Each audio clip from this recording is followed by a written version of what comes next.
முக்கிய செய்திகள். மிகப்பெரிய தாக்குதல் நடத்துவோம் என்ற டிரம்பின் எச்சரிக்கையால் போர் பதற்றம் அதிகரிப்பு. இதுவரை இல்லாத வகையில் பதிலடி இருக்கும் என ஈரான் அறிவிப்பு. பேராசிரியர்கள் மற்றும் ஆராய்ச்சியாளர்களுக்கு H1B விசா வழங்குவது திடீர் நிறுத்தம். டெக்சாஸ் மாகாண அரசின் உத்தரவால் அமெரிக்காவில் ஆயிரக்கணக்கான இந்தியர்களுக்கு சிக்கல். உலமாக்களுக்கான ஓய்வூதியம் 5000 ரூபாயாக உயர்த்தப்படுவதாக ஸ்டாலின் அறிவிப்பு. தமிழ்நாடு அமைதியாக இருப்பது சிலரின் கண்களை உறுத்துவதாக விமர்சனம். தமிழ்நாடு, கேரளா உள்ளிட்ட 5 மாநில சட்டப்பேரவை தேர்தல் எப்போது? டெல்லியில் வரும் 4 மற்றும் 5ஆம் தேதி தேர்தல் ஆணையம் ஆலோசனை. வங்காள மொழிக்கு செம்மொழி அந்தஸ்து தர மறுப்பதாக மோடி மீது மம்தா குற்றச்சாட்டு. பாஜகவின் அனைத்து சதி செயல்களும் முறியடிக்கப்படும் என்றும் சூளுரை.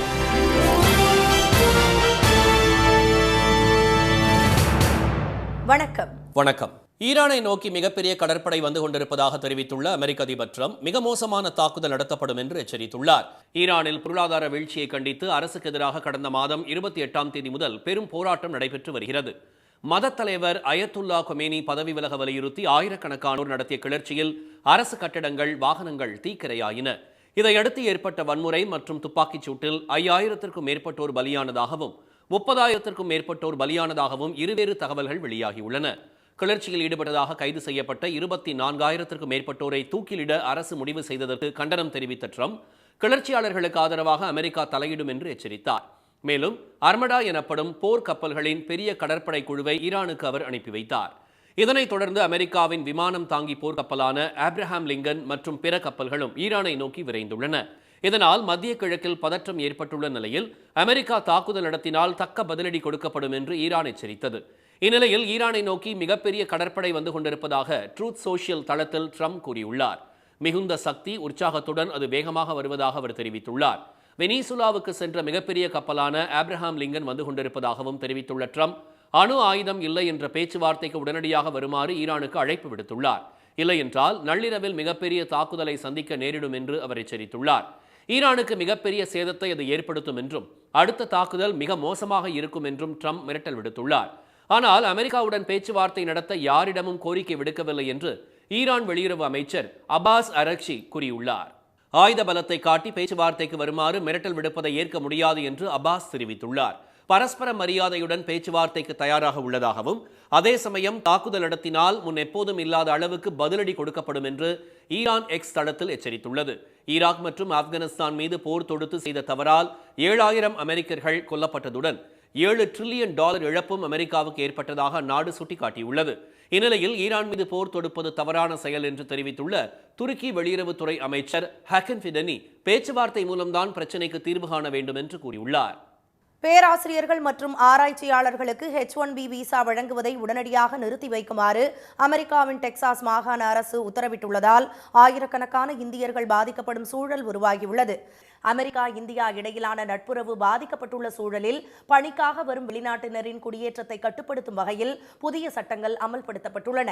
அமெரிக்காவில் தங்கியுள்ள 5.5 கோடி வெளிநாட்டினரை தொடர்ந்து கண்காணிக்கும் வகையிலான புதிய நடைமுறை அமலுக்கு வந்துள்ளது.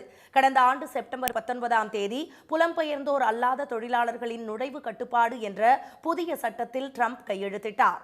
இதன் மூலம் $1,00,000 அமெரிக்க செலுத்துவதன் மூலம் புதிய விண்ணப்பதாரர்கள் குலுக்கல் முறையில் H1B விசா பெறும் வசதி அறிமுகப்படுத்தப்பட்டது. மேலும் விசாவுக்கு விண்ணப்பிப்பவர்களின் சமூக வலைதளங்களை ஆய்வு செய்யும் திட்டம் நடைமுறைக்கு வந்துள்ளது. டெக்சாஸ் மாகாணத்தில் உள்ள பல்கலைக்கழகங்களில் பேராசிரியர்கள் உள்ளிட்ட பல்வேறு பணியிடங்களில் இந்தியர்கள் அதிக அளவில் பணிபுரிந்து வருகின்றனர். இந்நிலையில் மாணவர்கள், ஆராய்ச்சியாளர்கள் மற்றும் பேராசிரியர்களுக்கான H1B விசா வழங்குவதை நிறுத்தி வைக்குமாறு டெக்சாஸ் மாகாணத்தில் உள்ள பல்கலைக்கழகங்களுக்கு ஆளுநர் கிரேட் ஒபார்ட் உத்தரவிட்டுள்ளார். டெக்சாஸ் தொழிலாளர் ஆணையத்திடமிருந்து அதிகாரப்பூர்வ அனுமதி பெறாமல் மாநிலத்தில் உள்ள அனைத்து பல்கலைக்கழகங்களுக்கும் H1B விசாவுக்கான புதிய மனுக்களை தாக்கல் செய்வதை நிறுத்த வேண்டும் என்று மாகாண அரசு உத்தரவிட்டுள்ளது. H1B விசா பயன்பாடு, மொபைல் எண்கள், பணியிட விவரம், பூர்வீக நாடு மற்றும் விசா காலாவதி தேதி உள்ளிட்ட விவரங்கள் குறித்தும் பல்கலைக்கழகங்கள் மற்றும் நிறுவனங்கள் தகவல் அளிக்க வேண்டும் என டெக்சாஸ் ஆளுநரின் கடிதத்தில் கூறப்பட்டுள்ளது. 2027ஆம் ஆண்டு மே மாதம் வரை இந்த புதிய உத்தரவு அமலில் இருக்கும் என்று தெரிவிக்கப்பட்டுள்ள நிலையில் வெளிநாட்டு மாணவர்கள், பேராசிரியர்கள் டெக்சாஸ் மாகாணத்தில் பணியாற்ற முடியாத சூழல் உருவாகியுள்ளது. சமீபத்திய ஆண்டுகளில் H1B விசா பெறுபவர்களில் 71% பேர் இந்தியர்கள் என அமெரிக்க குடியுரிமைத்துறை தெரிவித்திருந்தது. இதில் இந்தியர்களுக்கு அடுத்து சீனர்கள் 2வது இடத்தில் உள்ளனர். டெக்சாஸ் பல்கலைக்கழகங்களில் நூற்றுக்கணக்கான வெளிநாட்டினரை கொண்டு பேராசிரியர் மற்றும் ஆராய்ச்சியாளர் பணியிடங்கள் நிரப்பப்பட்டு வந்த நிலையில் அரசின் உத்தரவால் திறமையான நிபுணர்களின் ஆட்சேர்ப்பில் தாமதம் ஏற்படும் என்றும் இதனால் கல்வி மற்றும் ஆராய்ச்சி பணிகள் பாதிக்கும் என கல்வியாளர்கள் எச்சரிக்கின்றனர். உலமாக்களுக்கான ஓய்வூதியம் 5000 ரூபாயாக உயர்த்தி வழங்கப்படும் என்று முதலமைச்சர் திரு மு க ஸ்டாலின் அறிவித்துள்ளார். இந்திய யூனியன் முஸ்லீம் லீக் மஹல்லா ஜமாத்தின் ஒருங்கிணைப்பு மாநில மாநாடு அக்கட்சியின் தலைவர் திரு காதர் மொய்தீன் தலைமையில் கும்பகோணம் அருகே உள்ள சுவாமிமலையில் நடைபெற்றது. இதில் கலந்து கொண்டு பேசிய முதலமைச்சர் திரு ஸ்டாலின், இஸ்லாமிய மக்கள் எதிர்கொள்ளும் அச்சுறுத்தல்கள் உலகத்துக்கே தெரியும் என்றும் பாஜக கூட்டணியை எதிர்கொள்ளும் வலிமை திமுக கூட்டணிக்கே உள்ளதாகவும் குறிப்பிட்டார். இஸ்லாமியர்களுக்கு பாதுகாப்பான ஒரே மாநிலம் தமிழ்நாடுதான் என்று கூறியவர், திமுக தான் சிறுபான்மை மக்களை காக்கும் அரண் என்றார். இம்மாநாட்டில் 5 புதிய அறிவிப்புகளையும் முதலமைச்சர் வெளியிட்டார். தமிழ்நாடு வக்ஃப் வாரியத்தில் பதிவு பெற்றுள்ள 1537 உலமாக்களுக்கு 3000 ரூபாய் ஓய்வூதியமும் 44 உறுப்பினர்களுக்கு குடும்ப ஓய்வூதியம் 1500 ரூபாயும் இப்போ வழங்கப்படுது. இனி 5000 ரூபாய் ஓய்வூதியமாக 2500 ரூபாய் குடும்ப ஓய்வூதியமாக உயர்த்தி வழங்கப்படும். தமிழ்நாடு அமைதியாக இருப்பது சிலரின் கண்களை உறுத்துவதாக குறிப்பிட்ட திரு ஸ்டாலின், தங்களின் இடி, ஐடி உள்ளிட்டவற்றை வைத்து மிரட்டி அடிமைகளை கூட்டணியில் சேர்த்திருப்பதாக விமர்சித்துள்ளார். இஸ்லாமியர்களுக்கு எதிரான பயணத்தை எதிர்க்கட்சித் தலைவர் எடப்பாடி திரு பழனிசாமி தொடர்வதாகவும் அவரது துரோகங்கள் சீன பெருஞ்சுவரை விட நீளமானது என்றும் கூறினார். 2026 தேர்தல் களம் என்டிஏ வெர்சஸ் தமிழ்நாடு என்று கூறியவர், மக்கள் விரோத கூட்டணியை ஒட்டுமொத்தமாக விரட்டும் கடமை நமக்கு உண்டு, அதற்கான வலிமை மதச்சார்பற்ற முற்போக்கு கூட்டணிக்குத்தான் இருப்பதாக தெரிவித்தார். தமிழ்நாடு, கேரளா உள்ளிட்ட 5 மாநில சட்டப்பேரவை தேர்தல் தேதி குறித்து வரும் 4 மற்றும் 5ஆம் தேதி தேர்தல் ஆணையம் ஆலோசனை நடத்த உள்ளது. தமிழ்நாடு, புதுச்சேரி, கேரளா, மேற்கு வங்கம் மற்றும் அசாம் சட்டப்பேரவைகளின் பதவிக்காலம் மே மாதத்துடன் நிறைவடைகிறது. இதையடுத்து இந்த மாநிலங்களில் வாக்காளர் பட்டியல் சிறப்பு தீவிர திருத்தத்தை தேர்தல் ஆணையம் மேற்கொண்டது. இதில் 2 கோடிக்கும் மேற்பட்ட வாக்காளர்களின் பெயர்கள் நீக்கப்பட்டன. SIR-ஐ எதிர்த்து எதிர்க்கட்சிகள் உச்சநீதிமன்றத்தில் தாக்கல் செய்த மனுக்கள் மீதான விசாரணை நடைபெற்று வருகிறது. இந்நிலையில் 5 மாநிலங்களில் தேர்தல் நடத்துவதற்கான முன்னேற்பாடுகளை தேர்தல் ஆணையம் மேற்கொண்டு வருகிறது. தேர்தல் தேதி மற்றும் பாதுகாப்பு ஏற்பாடுகள் உள்ளிட்டவை குறித்து பிப்ரவரி 4 மற்றும் 5ஆம் தேதி தலைமை தேர்தல் ஆணையர் தலைமையில் டெல்லியில் ஆலோசனை கூட்டம் நடைபெறுகிறது. இந்த கூட்டத்தில் பங்கேற்குமாறு தமிழ்நாடு, கேரளா, மேற்கு வங்கம் உள்ளிட்ட 5 மாநிலங்களை சேர்ந்த மாநில தலைமை தேர்தல் அதிகாரிகள், தேர்தல் பார்வையாளர்களாக நியமிக்கப்பட்டுள்ள IAS அதிகாரிகள், உள்துறை செயலாளர்கள் ஆகியோருக்கு அழைப்பு விடுக்கப்பட்டுள்ளது. இந்த ஆலோசனை கூட்டத்திற்கு பிறகு தமிழ்நாட்டிற்கு தலைமை தேர்தல் ஆணையர் தலைமையிலான குழு வரவுள்ளதாக தகவல்கள் தெரிவிக்கின்றன. விமான விபத்தில் பலியான மகாராஷ்டிர துணை முதலமைச்சர் அஜித் பவாரின் உடல் இன்று காலை முழு அரசு மரியாதையுடன் தகனம் செய்யப்படுகிறது. பாராமதியில் உள்ளாட்சி தேர்தல் பிரச்சாரத்திற்காக தனியார் விமானத்தில் அவர் சென்றார். 2 முறை விமானம் தரையிறங்க முயன்ற நிலையில் போதிய வெளிச்சம் இல்லாததால் தரையிறக்க முடியவில்லை. ரேடார் தொடர்பில் இருந்து துண்டிக்கப்பட்ட விமானம் திடீரென நிலை தடுமாறி தரையில் விழுந்து நொறுங்கி தீப்பிடித்து எரிந்தது. இதில் அஜித் பவார், 2 விமானிகள், உதவியாளர் உட்பட 5 பேர் உயிரிழந்தனர். விபத்து நடந்த இடத்தில் விசாரணையை துவக்கியுள்ள விமான விபத்து விசாரணை பணியகம் விமானத்தின் கருப்பு பெட்டியை கைப்பற்றியுள்ளது. இதன் மூலம் விபத்துக்கான காரணம் குறித்து தெரியவரும் என எதிர்பார்க்கப்படுகிறது. விபத்தில் பலியான அஜித் பவாரின் உடல் பாகங்கள் பாராமதியில் உள்ள மருத்துவக் கல்லூரியில் வைக்கப்பட்டிருந்தன. அங்கிருந்து இன்று காலை காதைவாடியில் உள்ள அவரது இல்லத்திற்கு கொண்டு செல்லப்பட்டு பொதுமக்கள் அஞ்சலிக்காக வைக்கப்படுகிறது. 1 மணி நேரம் பொதுமக்கள் அஞ்சலி செலுத்திய பிறகு அங்கிருந்து பாராமதி கொண்டு செல்லப்பட்டு வித்யா பிரசிஸ்தான் மைதானத்தில் பொதுமக்கள் இறுதி அஞ்சலிக்காக வைக்கப்படுகிறது. 11 மணியளவில் முழு அரசு மரியாதையுடன் இறுதிச் சடங்குகள் நடைபெறுகின்றன. அஜித் பவாரின் மறைவையொட்டி மகாராஷ்டிராவில் இன்று பொது விடுமுறை அளிக்கப்பட்டுள்ளது. அவரது இறுதிச் சடங்கில் மத்திய அமைச்சர்கள் திரு அமித்ஷா, பாஜக தேசிய தலைவர் திரு நிதின் நபீன், மகாராஷ்டிர முதலமைச்சர் திரு தேவேந்திர ஃபட்னவிஸ், துணை முதலமைச்சர் திரு ஏக்நாத் ஷிண்டே உள்ளிட்டோர் கலந்து கொள்ள உள்ளதாக தகவல்கள் தெரிவிக்கின்றன. பிப்ரவரி 5ஆம் தேதி உள்ளாட்சி தேர்தல் முடிந்த பிறகு தேசியவாத காங்கிரஸ் கட்சியின் 2 பிரிவுகளையும் இணைப்பதற்கான நடவடிக்கைகள் நடைபெற இருந்த நிலையில் அஜித் பவாரின் திடீர் மரணம் அக்கட்சி தொண்டர்களிடையே அதிர்ச்சியை ஏற்படுத்தியுள்ளது.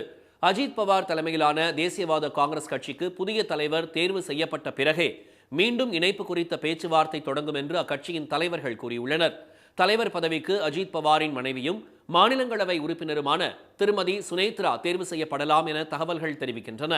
வங்காள மொழிக்கு செம்மொழி அந்தஸ்து தர பிரதமர் திரு மோடி தொடர்ந்து மறுத்து வருவதாக மேற்கு வங்க முதலமைச்சர் செல்வி மம்தா பானர்ஜி குற்றம் சாட்டியுள்ளார். இந்திய மொழிகளில் செம்மொழி என அதிகாரப்பூர்வமாக அறிவிக்கப்பட்ட முதல் மொழி தமிழ் ஆகும்.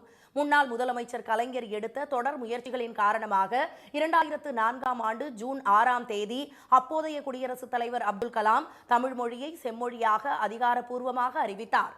அதனைத் தொடர்ந்து சமஸ்கிருதம், தெலுங்கு, கன்னடம் மற்றும் மலையாளமும் செம்மொழி அந்தஸ்து பெற்றன.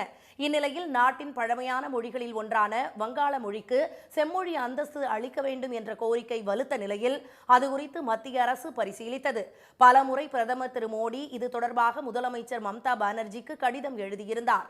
இந்நிலையில் சிங்கூரில் 33,500 கோடி ரூபாய் மதிப்பிலான பல்வேறு திட்டங்களுக்கு அடிக்கல் நாட்டு விழாவில் கலந்து கொண்டு பேசிய அவர், வங்காள மொழி தொடர்பாக ஒரு ஆராய்ச்சி குழு அமைத்து அறிக்கை பெற்றதாகவும், தான் 5 சாக்கு மூட்டைகள் நிறைய புத்தகங்களை டெல்லிக்கு அனுப்பி வைத்ததாகவும், ஆனால் வங்காள மொழிக்கு செம்மொழி அந்தஸ்து தராமல் பிரதமர் நிராகரித்து வருவதாகவும் குற்றம் சாட்டியுள்ளார். மேலும் யாராவது வங்காள மொழி பேசினாலே அவர்களை மத்திய அரசு அழிக்க முயற்சிப்பதாகவும் செல்வி மம்தா பானர்ஜி குற்றம் சாட்டியுள்ளார். আমাকে রোকার শব্দ আপনাদের নেই। কে ভোটার আর কে ভোটার নয় না মানুষ ঠিক করবে, গভর্নমেন্ট কে তৈরি করবে।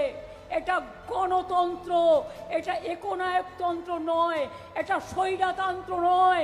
তাই বলি সাবধান, স্বৈরাচারীরা, ব্যভিচারীরা, দুরাচারীরা। வரும் சட்டமன்ற தேர்தலில் 250 தொகுதிகளில் திரிணாமுல் காங்கிரஸ் வெற்றி பெற்று மீண்டும் ஆட்சியை கைப்பற்றும் என தான் கூறியதும் சமூக வலைதளங்களில் அதனை மீம்ஸ் போட்டு கேலி செய்ய தொடங்கிவிட்டனர் என்றும் முதலமைச்சர் மம்தா பானர்ஜி கூறினார்.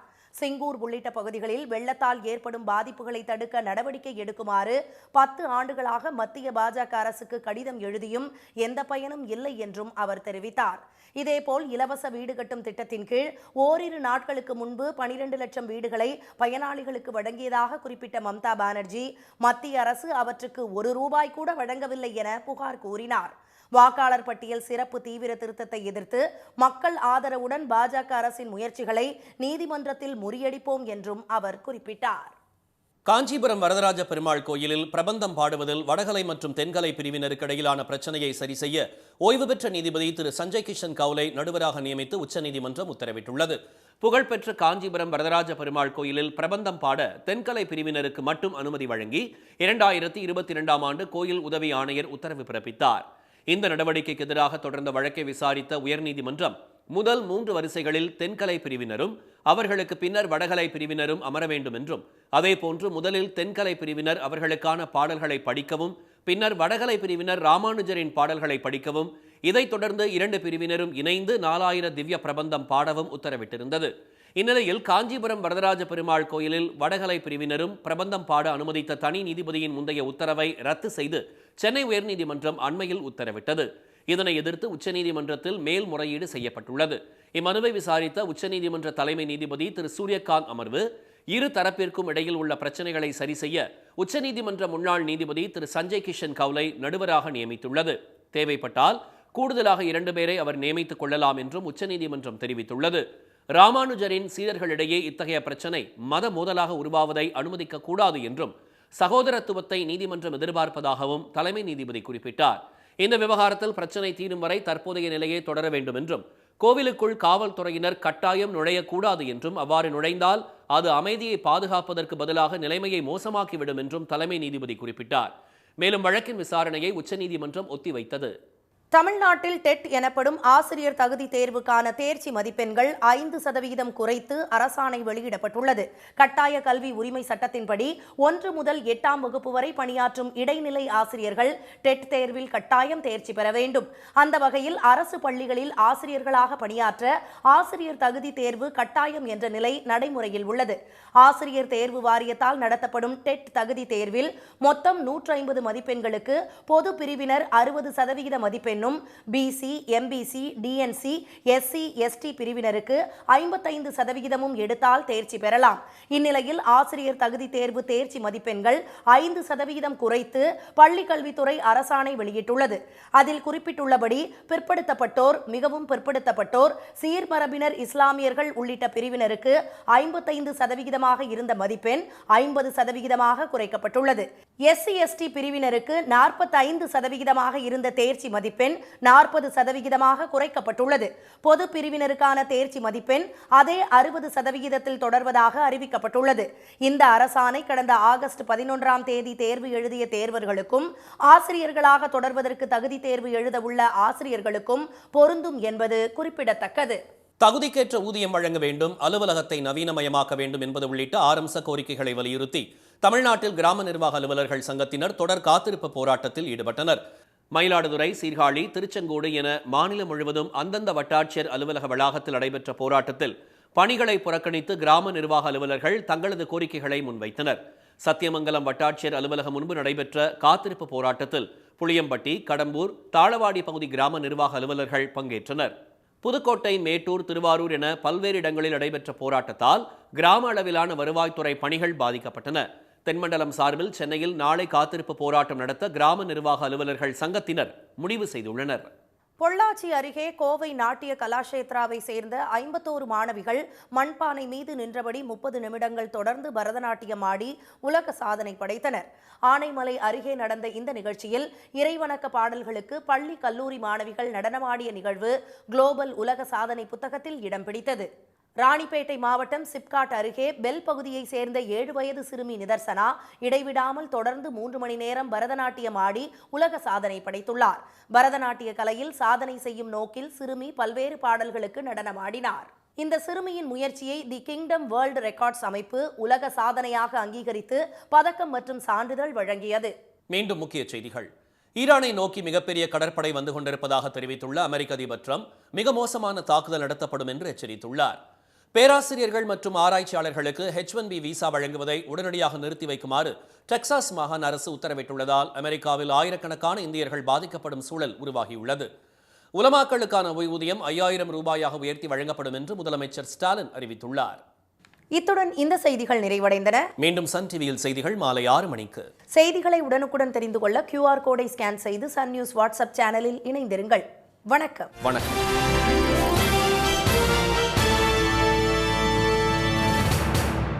உடனுக்குடன் செய்திகளை தெரிந்து கொள்ள சன் நியூஸ் பெல் ஐகானை கிளிக் பண்ணுங்க.